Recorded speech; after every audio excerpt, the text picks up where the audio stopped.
Hello guys, welcome to my YouTube channel. Today discuss a vital video for class 10 Madhyamik exam 2026. Today's important topic is ABTA test paper. এই AB test পেপারের কিন্তু কোথা থেকে share করব, অর্থাৎ 48 page.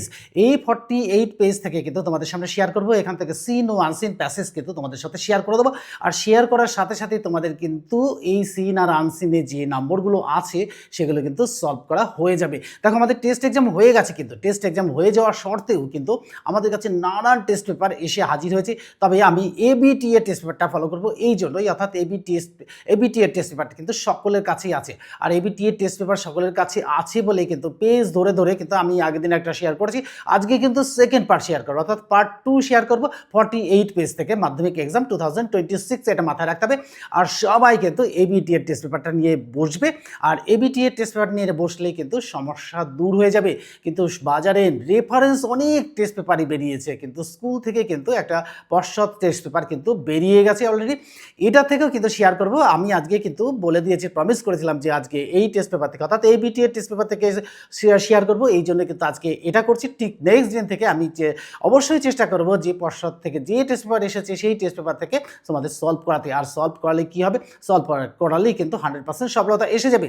তাই আমি বলবো যে তোমরা সবাই পরীক্ষা দিয়েছো, অর্থাৎ টেস্ট পরীক্ষা হয়ে গেছে, অর্থাৎ একটা মক টেস্ট কিন্তু তোমাদের হয়ে গেছে। আর এই মক টেস্ট হয়ে যাওয়ার পরে তোমরা বুঝে গেছে যে টেস্ট পরীক্ষাটা কেমনভাবে দিতে হবে। অর্থাৎ টেস্ট পরীক্ষা দেওয়ার জন্য কিন্তু কী করতে হবে, একটু প্রস্তুতি অবশ্যই লাগে। টেস্ট দেওয়ার জন্য যেমন তোমরা স্কুলে যেমন টেস্ট দিয়েছো সেমনভাবে কিন্তু একটা নির্দিষ্ট সময় নিয়ে কিন্তু টেস্ট পেপার নিয়ে বসবে। আর একটা নির্দিষ্ট সময়ের মধ্যে টেস্ট পেপারটা সলভ করার চেষ্টা করবে। আর তোমরা যদি পুরোটা সলভ করতে চাও তাহলে তো অবশ্যই করতে পারো। তো কখনো কখনো তোমরা ভাগ করে নিয়ে পড়বে। দেখো কখনো সিন পড়বে, সিনটা সিনই করে গেলে, কখনো আনসিন করলে আনসিনটা আনসিন করে গেলে। আর রাইটিং স্কিলে যেগুলো থাকবে সেগুলো আলাদাভাবে পড়বে, সেগুলো একটু ভেবে নিয়ে পড়বে। আর সেগুলো তো মুখস্থ করার কিছু নেই। দেখো সেগুলো একটা রেফারেন্স নোটস দেওয়া আছে, তোমরা স্কুল থেকে বিভিন্ন নোটস পেয়েছো, প্রাইভেট টিউটারদের কাছ থেকে পেয়েছো, ইউটিউব থেকে পেয়েছো, বিভিন্ন চ্যানেল থেকে কিন্তু এই সাজেশনটা এসেছে।